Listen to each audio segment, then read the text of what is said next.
चलिए क्या समझे हुआ। देखिए आज पढ़ाना है वॉल्थॉफ फैक्टर यानी वॉल्थॉफ नाम। तो देखिए ग्लूकोज एक कोवैलेंट कंपाउंड है जिसको घोलने पर ग्लूकोज आयनों में नहीं जुटता ना जुटता।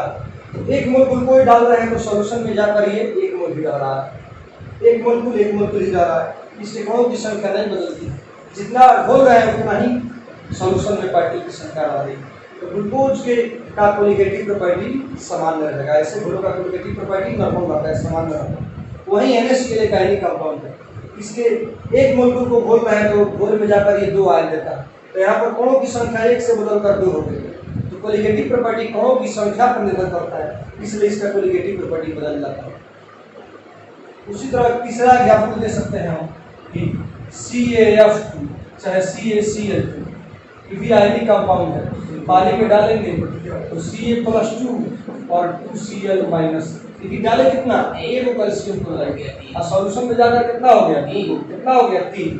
तो डाले एक हो गया, एक कैल्शियम एंड 2 क्लोराइड है, कितना हो गया 3। तो यहाँ पर कणों की संख्या बदल गई कि नहीं, बदल गई। तो इसके कणों की संख्या बदल गई तो कोलिगेटिव प्रॉपर्टी बदल गई, एबनॉर्मल कोलिगेटिव प्रॉपर्टी। तो किसका एबनॉर्मल कोलिगेटिव प्रॉपर्टी हुआ, NaCl के घोल का कोलिगेटिव प्रॉपर्टी नॉर्मल होगा कि एबनॉर्मल, एबनॉर्मल। ग्लूकोज के घोल का कोलिगेटिव प्रॉपर्टी नॉर्मल की एबनॉर्मल। ये क्वेश्चन हुआ, ग्लूकोज के घोल का कोलिगेटिव प्रॉपर्टी नॉर्मल और कैल्शियम क्लोराइड के घोल का कोलिगेटिव प्रॉपर्टी एबनॉर्मल। तो क्या समझे, अगर कोई सॉल्यूट घोल में जाकर जुड़ता नहीं है, उसके कणों की संख्या नियमित रहती है, तो उसका कोलिगेटिव प्रॉपर्टी नियमित रहता है, सामान्य रहता है। और वहीं किसी घोल का सॉल्यूट घोल में जाने के बाद आयनों में टूट जाता है या जुट जाता है, तो उसके कणों की संख्या बदल जाती है। और चूंकि कोलिगेटिव प्रॉपर्टी कणों की संख्या पर डिपेंड करता है, इसलिए उसका कोलिगेटिव प्रॉपर्टी बदल जाता है। इसी को कहते हैं एबनॉर्मल कोलिगेटिव प्रॉपर्टी, जिसकी चर्चा हमने लेक्चर नंबर 21 में कर दिया था। तो वॉल्थॉफ नामक वैज्ञानिक ने किसी सॉल्यूशन के एबनॉर्मल बिहेवियर को मापने के लिए एक फैक्टर दिया जिससे वॉल्थॉफ फैक्टर कहा जाता है। वॉल्थॉफ फैक्टर किसके लिए रहेगा, कैल्शियम क्लोराइड घोल के लिए कि ग्लूकोज के घोल के लिए, कैल्शियम क्लोराइड। जो सॉल्यूट घोल में जाके आयनों में टूट जाता है या जुट जाता है, उसका कोलिगेटिव प्रॉपर्टी असामान्य हो जाता है, एबनॉर्मल हो जाता है। उसी के निर्धारण के लिए वॉल्थॉफ ने वॉल्थॉफ फैक्टर दिया। जो घोल असामान्य व्यवहार करते हैं, जिसका सॉल्यूट असामान्य व्यवहार करता है, उसी के मेजरमेंट के लिए क्या दिया गया, वॉल्थॉफ फैक्टर दिया गया। वॉल्थॉफ नाम दिया गया, इसको आई से यूज करता है। ओके, लेकिन आज का क्लास क्या है पूरा, तो वॉल्थॉफ फैक्टर पढ़ाना है। तो क्या समझे, किसी घोल के असामान्य आचरण को निर्धारित करने के लिए या प्रकट करने के लिए वॉल्थॉफ ने एक फैक्टर दिया जिसे वॉल्थॉफ फैक्टर कहा जाता है। तो ये क्या है, तो ये है किसी सॉल्यूशन में सॉल्यूट पार्टिकल के टूटने या जुटने के बाद कणों की संख्या और टूटने या जुटने के पहले के कणों की संख्या के अनुपात को क्या कहते हैं, तो वॉल्थॉफ फैक्टर कहा जाता है। समझ गए बात। या एक्सपेरिमेंटल कोलिगेटिव प्रॉपर्टी और normal colligative. Experimental colligative property का मतलब एक्सपेरिमेंट द्वारा जो पाया गया वो एक्चुअल रहेगा, टूटने जुटने के बाद जो पाया गया कणों की संख्या वो एक्चुअल रहेगा, वास्तविक रहेगा, वो एक्सपेरिमेंटल रहेगा, और जो होना चाहिए वो सामान्य रहेगा।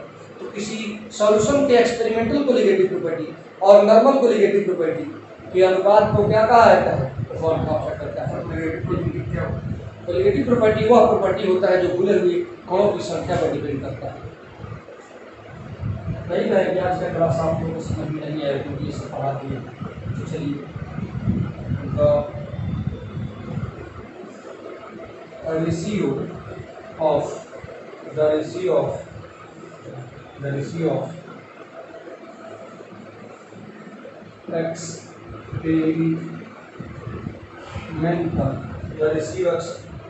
ratio of experimental colligative property and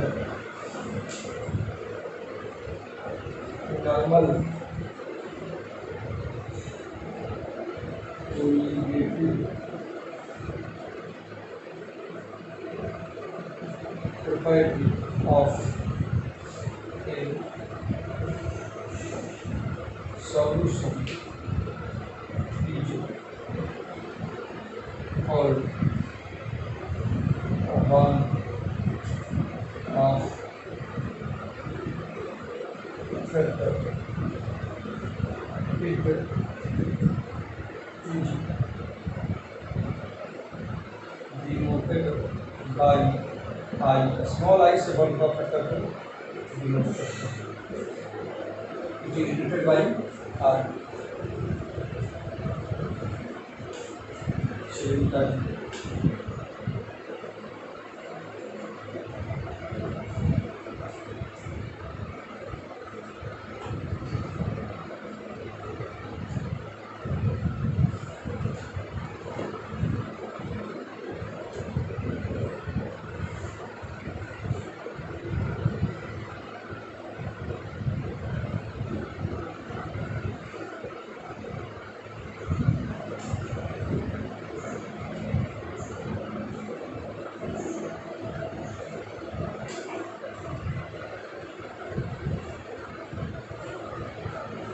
कर रहे हैं,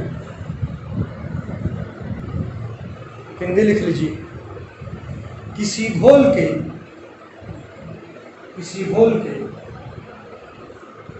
प्रायोगिक सहजात गुण, किसी घोल के प्रायोगिक सहजात गुण, किसी घोल के प्रायोगिक सहजात गुण और सामान्य सहजात गुण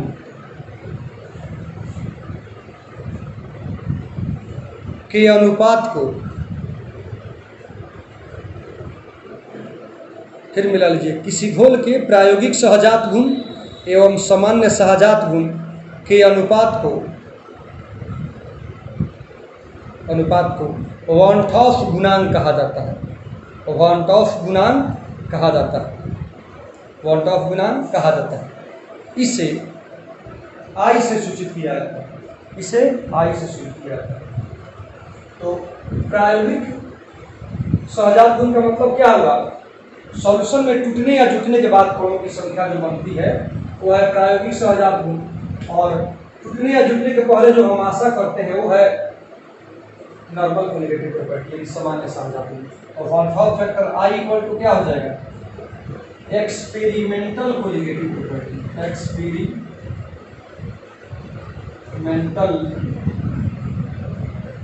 colligative property divided by normal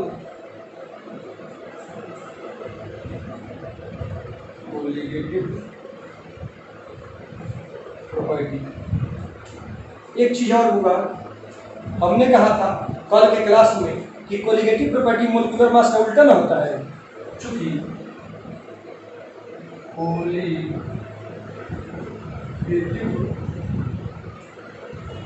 property क्या होता है? 1/, मोलिकुलर मास, कल बताए थे ना। इसलिए अगर कोलिगेटिव प्रॉपर्टी की जगह पर मोलर मास रखते हैं तो नॉर्मल मोलिकुलर मास ऊपर आ जाएगा और एक्सपेरिमेंटल मोलर मास नीचे आ जाएगा, उल्टा हो जाएगा।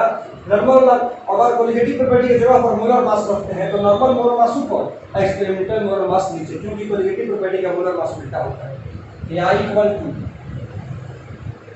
नॉर्मल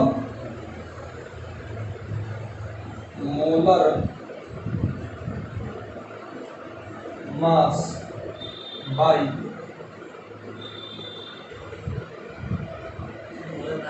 नॉर्मल मोलर मास।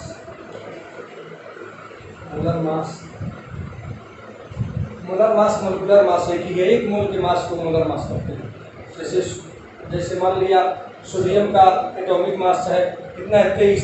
एक मोल लेंगे तो 30 ग्राम हो जाएगा, तो ये एक मोल के मास को मोलर मास कहते हैं। मोलर मास हो गया, सॉल्यूट क्या होता है सर?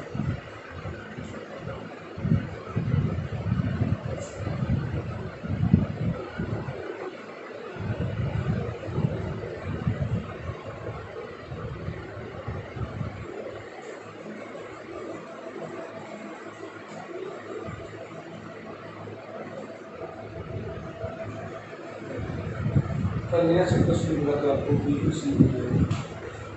लास्ट चैप्टर का समझ में आता है। चलिए हो गया बुआ। अब चलिए देखिए, कोलिगेटिव प्रॉपर्टी का उल्टा होता है मोलर मास, इसलिए एक्सपेरिमेंटल कोलिगेटिव प्रॉपर्टी, तो अगर कोलिगेटिव प्रॉपर्टी हटा के फार्मूला में इसमें मोलर मास रखते हैं तो कोलिगेटिव प्रॉपर्टी और मोलर मास उल्टा होता है। तो नॉर्मल मोलर मास ऊपर है, एक्सपेरिमेंटल मोलर मास नीचे आ जाएगा, इसका उल्टा होता है। कोलिगेटिव प्रॉपर्टी के जो जगह पर मोलर भर दिए तो नॉर्मल वाला ऊपर, एक्सपेरिमेंटल वाला नीचे, क्योंकि कोलिगेटिव प्रॉपर्टी और मोलर मास उल्टा होता है। ये बताइए बुआ, एक्सपेरिमेंट द्वारा कोलिगेटिव प्रॉपर्टी आप कैसे प्राप्त करते हैं? जब सॉल्यूशन में सॉल्यूट डालते हैं और जुट जाता है तो हमें पता चलता है कि इतना कोलिगेटिव प्रॉपर्टी आया, इतना पार्टिकल जुड़ा। तो टूटने या जुटने के बाद एक्सपेरिमेंट प्राप्त करेगा कि पहले ही? बाद में। टूट गया जुट गया उसके बाद में एक्सपेरिमेंट से मालूम होगा। तो इसलिए हम अगर पार्टिकल की संख्या में अगर कहें तो इसी चीज को ऐसे बदल सकते हैं क्या, या I equal to number of particles after association या डिसोसिएशन, यानी टूटने जुटने के बाद पार्टिकल की संख्या बटा number of particles before dissociation चाहे dissociation. Number of particles after association और डिसोसिएशन का एसोसिएशन माने जुड़ जाना। जैसे एसिटिक एसिड का दो अणु मिलकर एसिटिक एसिड का डाइमर बना लेता है, वो एसोसिएशन हो गया। एसोसिएट माने जुटना, और डिसोसिएशन माने कोई कंपाउंड आयन में टूट जाता है तो वो डिसोसिएशन हो गया। डिसोसिएट माने टूटना, एसोसिएट माने जुटना। तो होल में टूटने या जुटने के बाद कणों की संख्या बटा टूटने जुटने के पहले कणों की संख्या। तो टूटने जुटने के पहले कणों की संख्या वो सामान्य हुई, प्रायोगिक कौन हुई? टूटने जुटने के बाद कणों की संख्या। ये फॉर्मूला रहता है।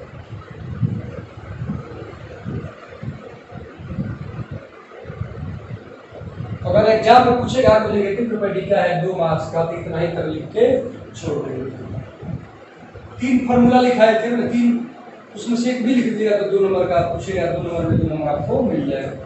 3 मिटाए है ना, अगर 3 में कोई एक भी लिख दीजिएगा और डिफिनेशन लिख दीजिएगा तो आपको नंबर मिल जाएगा। और इसको थोड़ा सा वन फर्स्ट फैक्टर निकालने के लिए फार्मूला डिराइव करने जा रहे हैं। पढ़ा रहे इसलिए पूरा मिटा तो इसको पूरा। अब चलिए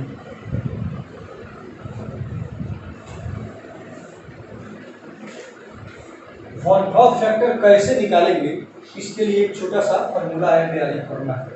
तो अब हेडिंग नया बनाइएगा,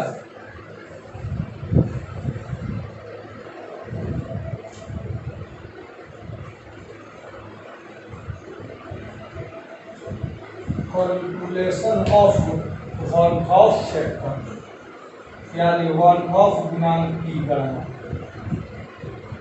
वन ऑफ गुणांक की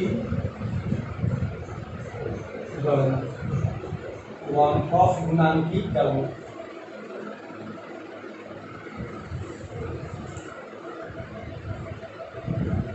वन ऑफ गुणांक की क्या चीज? गणना।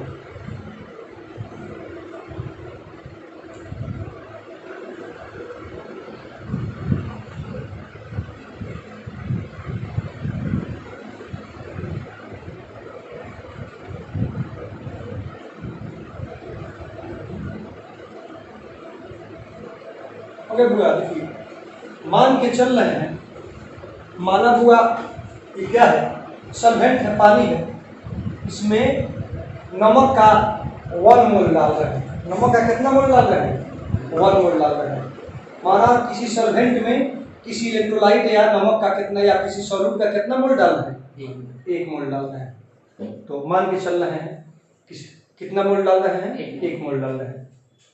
तो लेट 1 और 1 मोल टूट कर क्या दिया?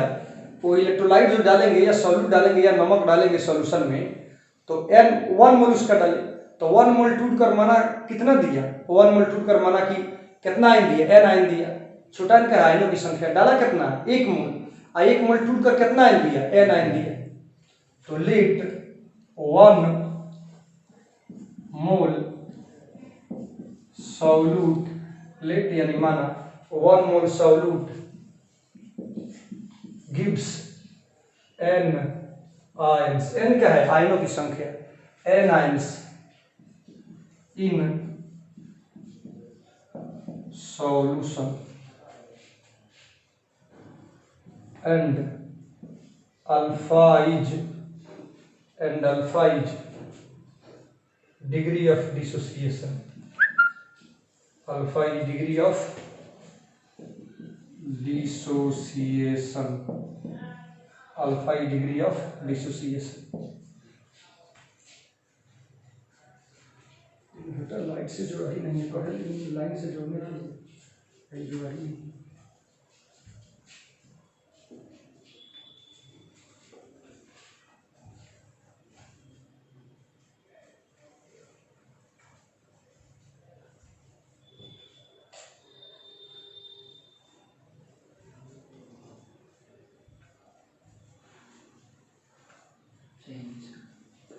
हिंदी लिखिए, माना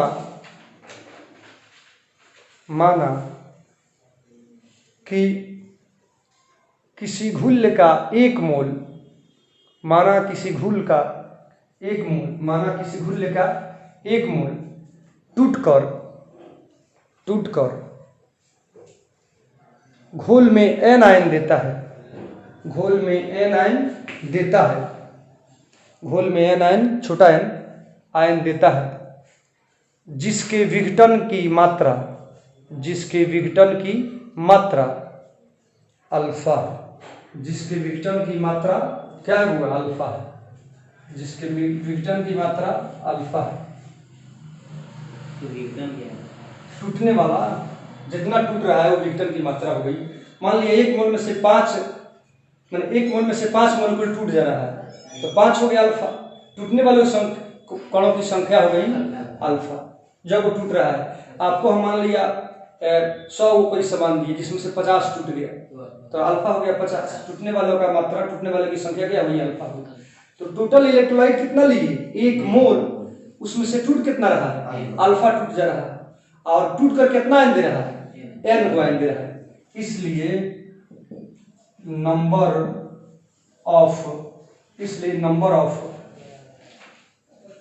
dissociate particles, number of dissociate particles यानी कुल टूटे हुए कणों की संख्या, चाहे नंबर ऑफ टोटल पार्टिकल्स, तो नंबर ऑफ डिसोसिएट पार्टिकल्स बराबर कितना हो जाएगा, n अल्फा। और होगा कि नहीं, डाले हमारी जामा पूंजी कितनी थी, 1 मोल इलेक्ट्रोलाइट था, 1 मोल सॉल्यूट था, 1 मोल में से टूट कितना रहा है, अल्फा टूट रहा है, टूट कर कितना आयन दे रहा है, n आयन दे रहा है। तो टोटल टूटे हुए पार्टिकल की संख्या कितनी हो गई, n अल्फा। होगा कि नहीं, बोलो ना, अरे n आयन मिल रहा है, टूट रहा है अल्फा, तो अल्फा में टूट के n आयन दे रहा है, तो टोटल टूटे हुए पार्टिकल की संख्या कितनी हो गई, n अल्फा। हुआ कि नहीं, तो नंबर ऑफ डिसोसिएट पार्टिकल्स बराबर n अल्फा। जो नहीं टूटा वो कितना लिए थे, कितना, 1 मोल, उसमें से टूट कितना रहा है, अल्फा, तो बच कितना गया, 1 माइनस अल्फा। टूट रहा है वो अल्फा टूट जा रहा है, तो बच कितना गया, 1 minus alpha. And number of undissociate यानी अविघटित, अनडिसोसिएट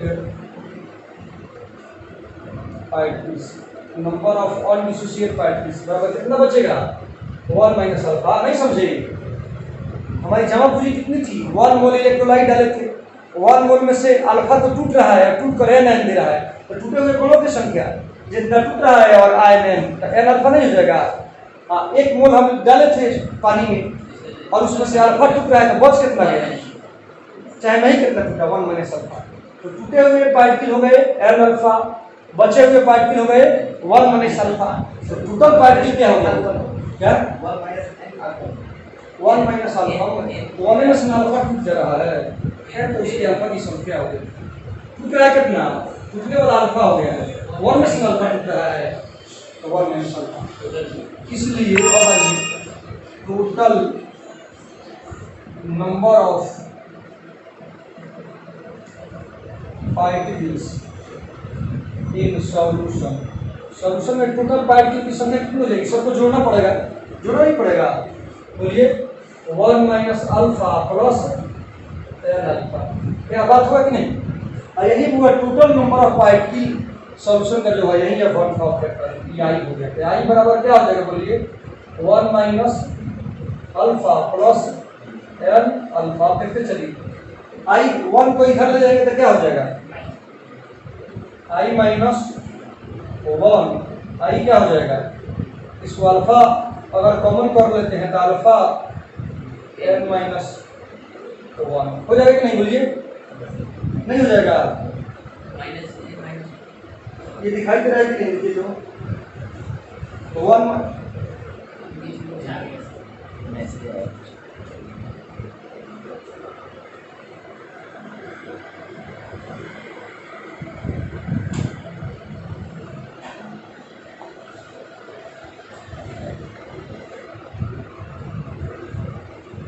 तो इसलिए अल्फा को कितना आ जाएगा? देखिए अल्फा कितना हो जाएगा? Alpha equal to i minus 1 और एन माइनस 1, यही अल्फा हो जाएगा। यही हमको निकालना था, निकाल लिए। वन ऑफ फैक्टर इसी फॉर्मूला द्वारा निकाला जाता है।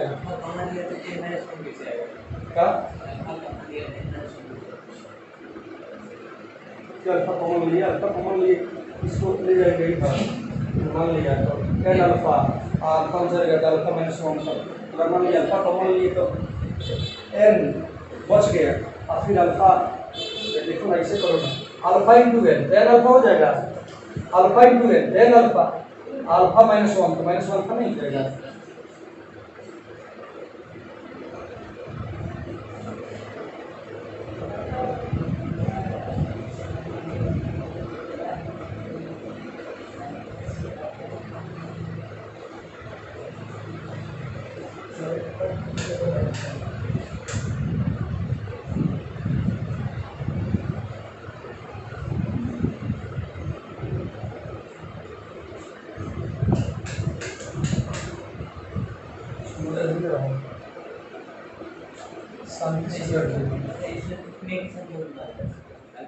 क्या छूटने की क्षमता निकालने से ओके, कोई दिक्कत नहीं है। इसी से अब हम वन ऑफ फैक्टर आई निकाल लेते हैं। कैसे निकालें?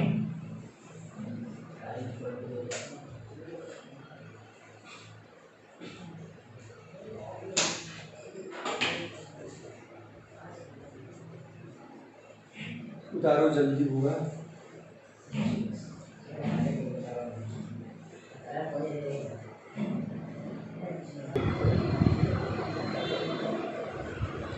देखिए कैसे वन ऑफ फैक्टर निकाला जाता है। कह दिया जाएगा, अगर खुद देखो देख के आप निकाल सकते हैं, आयनों की संख्या गिन के निकाल सकते हैं। कह दिया जाएगा कि NaCl का वन ऑफ फैक्टर कितना होगा। तो सोचिए NaCl कितने आयनों में टूटते हैं? Na प्लस जोड़ Cl माइनस, N माने नंबर ऑफ आयन कितना हो गया? सोडियम आयन ऊपर बाई 2 होया, आयनों की संख्या 2 हुआ तो इसका वन ऑफ फैक्टर 2 हो जाएगा। समझ गए बात? K2SO4 कितने आयन, इसका वन ऑफ फैक्टर कितना होगा? कह दिया जाए निकालने के लिए तो K2SO4 टूट कर क्या देगा? 2K प्लस जोड़ SO4 माइनस 2 तो N कितना हो जाएगा? N कितना हो जाएगा? 2 और प्लस सल्फेट कितना? 1, 2 1 3, 2 कितना हो जाएगा? 3 हो जाएगा। तो वन ऑफ फैक्टर N बराबर 3 तो I वन ऑफ फैक्टर बराबर 3। N बराबर I जनरली होता है, जितने आयन मिलते हैं उतना ही वन ऑफ फैक्टर होता है। ये हुआ ट्रिक से निकालना। और उसको फार्मूला में बैठा के कैसे निकालेंगे? आप ट्रिक से इतना निकाल लीजिएगा, फार्मूला में भी इतना ही आंसर आएगा। जितना आयनों की संख्या आएगा N का मान आएगा उतना ही वन ऑफ फैक्टर आई भी जाता है। लेकिन क्वेश्चन बना लीजिए जो एग्जाम में पूछा जाता है। चलिए क्वेश्चन लिखिए दीजिए।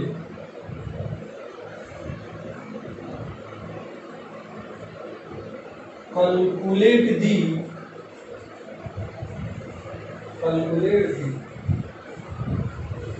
वन ऑफ वेक्टर ऑफ calculate the van't Hoff factor of following. निम्नलिखित का वॉल्ट ऑफ गुणांक निकालें। निम्नलिखित का वॉल्ट ऑफ गुणांक निकालें। निम्नलिखित का वॉल्ट ऑफ गुणांक निकालें। ए में हो गया KCl, बी में हो गया A2SO4, सी में हो गया Al2SO4 का होल क्रॉस।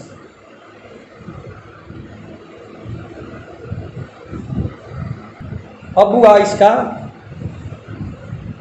सॉल्यूशन किए जाए, आंसर लगाए जाए। आंसर बस 1-2 मिनट में आपको बता दिए। KCl कितने आयन देगा? 2, तो वॉल्ट ऑफ फैक्टर 2 हो जाएगा। कितना देगा? 3, तो वॉल्ट ऑफ फैक्टर 3 हो जाएगा। एल्युमिनियम 2 और सल्फेट 3, 5, तो वॉल्ट ऑफ फैक्टर 5 हो जाएगा। एग्जैक्टली में ये पूछ सकता है। क्या डालेंगे? क्या क्या डालेंगे? कुछ नहीं, पानी में डालने पर ही आयनों में टूट जाता है। आयनिक कंपाउंड पानी में डालने पर आयन में टूट जाता है। आपको कुछ नहीं करना है, आपको बस बनाना है। कैसे बनाएंगे? तो पहला सॉल्यूशन दे रहे हैं पहला का। चलिए ए KCl टूट कर क्या देगा आपको देखते चलिए। A प्लस अजोल Cl माइनस, समझ गए? तो देखिए कौन KCl लिए हैं? एक। कितना KCl लिए हैं? एक। तो ये अल्फा हो गया 1। अल्फा हो गया टूटने के पहले हमारा जवाब पूछिए।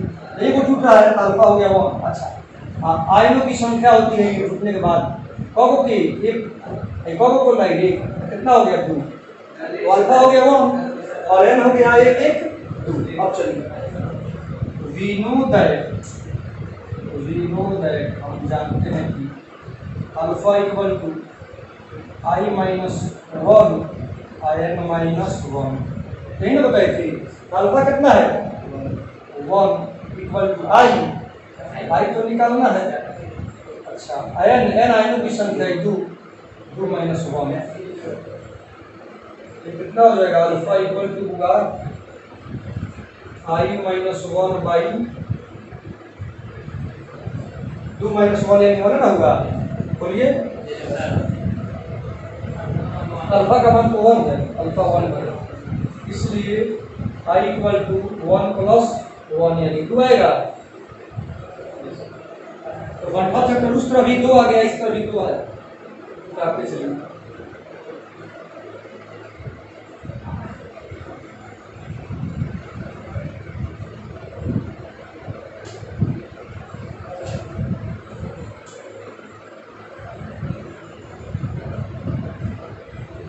इसको समाप्त कर देना है।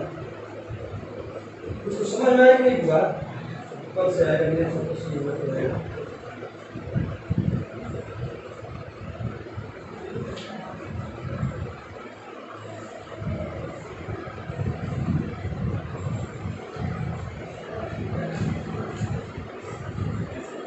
हो गया। अब आइए दूसरा क्वेश्चन क्या है हुआ? दूसरा क्वेश्चन दूसरा कौन है? जी A2SO4 उत्तर क्या देगा? 2K plus अजोड़ SO4 minus 2। A2SO4 देखिए टूट पर क्या आता है? 2 पोटेशियम है, 1 सल्फेट है। तो अल्फा कितना हो गया? कब टूट रहा है? 1। अल्फा हो गया 1। आयन देखिए बोर्ड पर आयनों की संख्या कितनी लगती है? कब हो गया? 2 और प्लस सल्फेट का हो 1। के पहले 2 है तो 2, सल्फेट के पहले 1 है तो 1, कितना हो गया? 3। अब आइए चूंकि alpha equal to I minus 1 n minus 1, तो I कितना n कितना हो गया? 3 माइनस 1 यानी कितना आया हुआ? 2 आया। 2 प्लस 1 बराबर कितना आ जाएगा? 3 आएगा। तो वॉल्ट ऑफ फैक्टर 3 नहीं आ गया, उस पर नहीं गए थे। n 3 का वॉल्ट ऑफ फैक्टर I भी 3 हो जाएगा।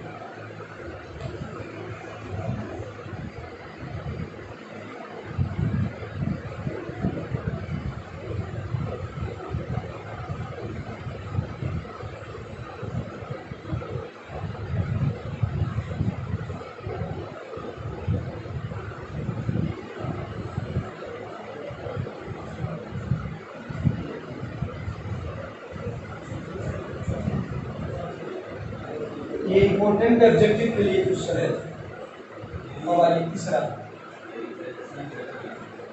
तीसरा क्या है होगा सी Al2 एल्युमिनियम सल्फेट SO4 का अम्लीय है 2Al + 3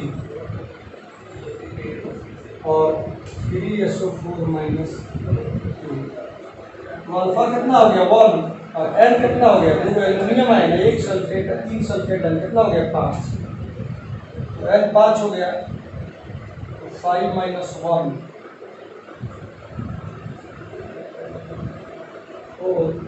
5 = 4 - 4 + 1 यानी 1 का फैक्टर 5 हो गया। कितना आंसर हो गया पूरा 5। ये सवाल बन गया।